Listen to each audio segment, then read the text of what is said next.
में हम बात करने वाले हैं आज एक ऑर्गेनिक फर्टिलाइज़र के बारे में। ऑर्गेनिक फर्टिलाइज़र जिसको हम जैविक डीएपी भी कह सकते हैं,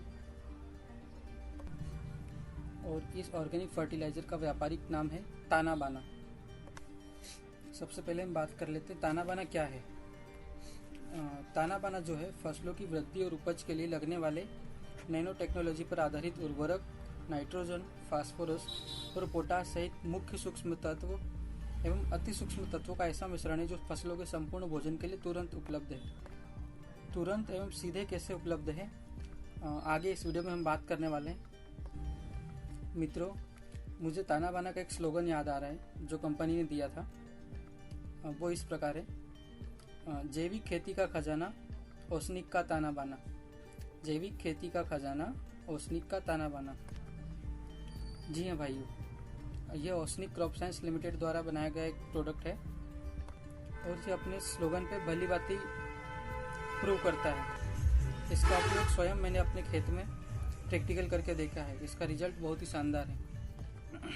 किसान भाइयों, डीएपी एवं एनपीके जैसे केमिकल फर्टिलाइजर्स की पूर्ति जैविक खाद से करना जैविक खेती में एक बड़ी समस्या थी, जिसे ओसनिक क्रॉप साइंस लिमिटेड ने साइंटिफिक रिसर्च एवं प्रैक्टिकल करके समस्या का समाधान ताना बाना के रूप में निकाला है। ताना बाना जो है एनपीओपे एवं एपिडा द्वारा प्रमाणित एवं सर्टिफाइड प्रोडक्ट है। आइए हम इसके कंटेंट्स की बात कर लेते हैं।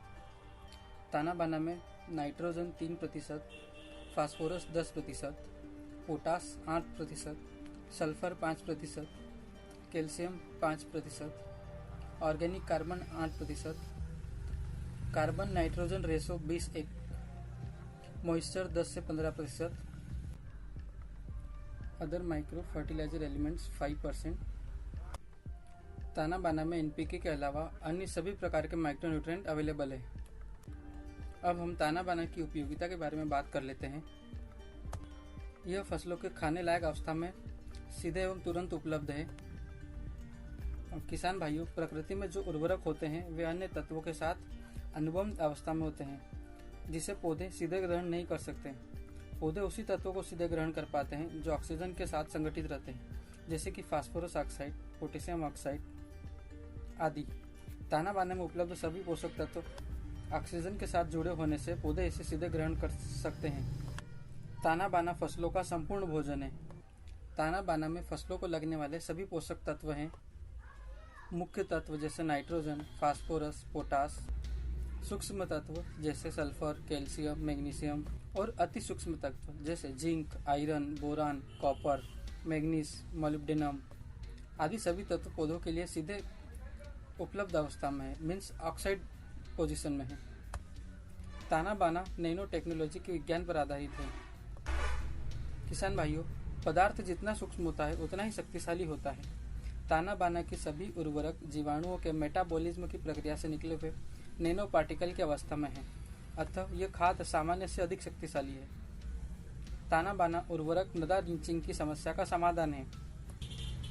रासायनिक उर्वरक डीएपी में नाइट्रोजन 18% और फास्फोरस 46% होता है, जो मिट्टी में घुलते समय कुछ मात्रा में हवा में उड़ जाते हैं और कुछ मात्रा में पानी के साथ मिलकर मिट्टी के नीचे चले जाते हैं।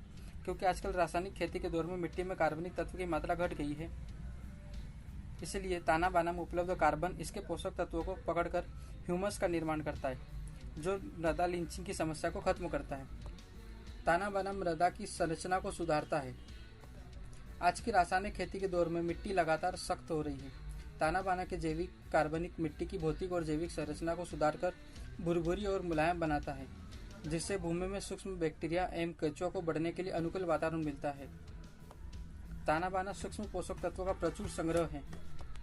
इसमें एनपीके के अलावा सभी पोषक तत्व संग्रहित हैं, जो फसलों के कल्ले निकालना, शाखाओं की विकास करना, विकास की अवस्था में दूध भरना, फूल आने एवं दाना बनाने में मदद करते हैं।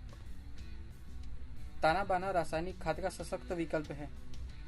रासायनिक उर्वरकों में जिस प्रकार के पोषक तत्व होते हैं, ठीक उसी प्रकार के जैविक उर्वरक एनपीके ताना बाना में भी उपलब्ध हैं। इसके साथ साथ दूसरे सूक्ष्म तत्व भी उपलब्ध हैं, इसलिए इसको किसान भाई सीधे बुआई करते समय डीएपी की तरह इस्तेमाल कर सकते हैं। अगर हम पैकिंग की बात करें तो ताना बाना आपको बाजार में 50 किलोग्राम की पैकिंग में उपलब्ध हो जाता है। उपयोग की मात्रा के बारे में बात करें तो ताना बाना का उपयोग 50 से 100 किलोग्राम की दर से या विभिन्न प्रकार की फसलों में आवश्यकता अनुसार रासायनिक उर्वरक डीएपी की तरह उपयोग कर सकते हैं, जो सभी प्रकार की फसलों, भूमि एवं पर्यावरण के लिए पूर्णतः सुरक्षित है। इसका कोई साइड इफेक्ट किसी भी फसल, पर्यावरण या भूमि के लिए नहीं होता है। हमें इसे किन किन फसलों में उपयोग करना चाहिए? तो किसान भाइयों, इसे हम गेहूँ, धान, मक्का, गन्ना, कपास, सोयाबीन, चना, मूंग, मसूर, उड़द, अरहर, केला, आम, अंगूर, सेब, संतरा, अनार, अमरूद, नींबू, टमाटर, मिर्च, लहसुन, प्याज, आलू एवं सभी प्रकार की फसलों में इसका उपयोग कर सकते हैं। इसके खर्च के बारे में बात करें तो ताना बाना मार्केट में 50 किलोग्राम पैक में 1300 से 1350 के आसपास मिल जाता है। यह मार्केट एवं जगह के हिसाब से कम या ज़्यादा भी हो सकता है। किसान भाइयों, ताना बानों को रासायनिक उर्वरक की जगह एक बार अवश्य इस्तेमाल करके देखें। यह रासायनिक डीएपी की तुलना में डबल शक्ति से काम करता है एवं मिट्टी में जल्दी घुल जाता है, जिससे इसका असर जल्दी देखने को मिलता है और इसका असर भी लंबे समय तक रहता है। तो किसान भाइयों, आज हमने इस वीडियो में बात करी ओसनिक क्रॉप साइंस लिमिटेड के ताना बाना प्रोडक्ट के बारे में, जो एक जैविक डीएपी का काम करता है। अगर आपको ये जानकारी अच्छी लगी हो तो वीडियो को लाइक करना न भूलें। आगे और भी ऐसे वीडियो देखने के लिए कृपया चैनल को सब्सक्राइब करें। धन्यवाद।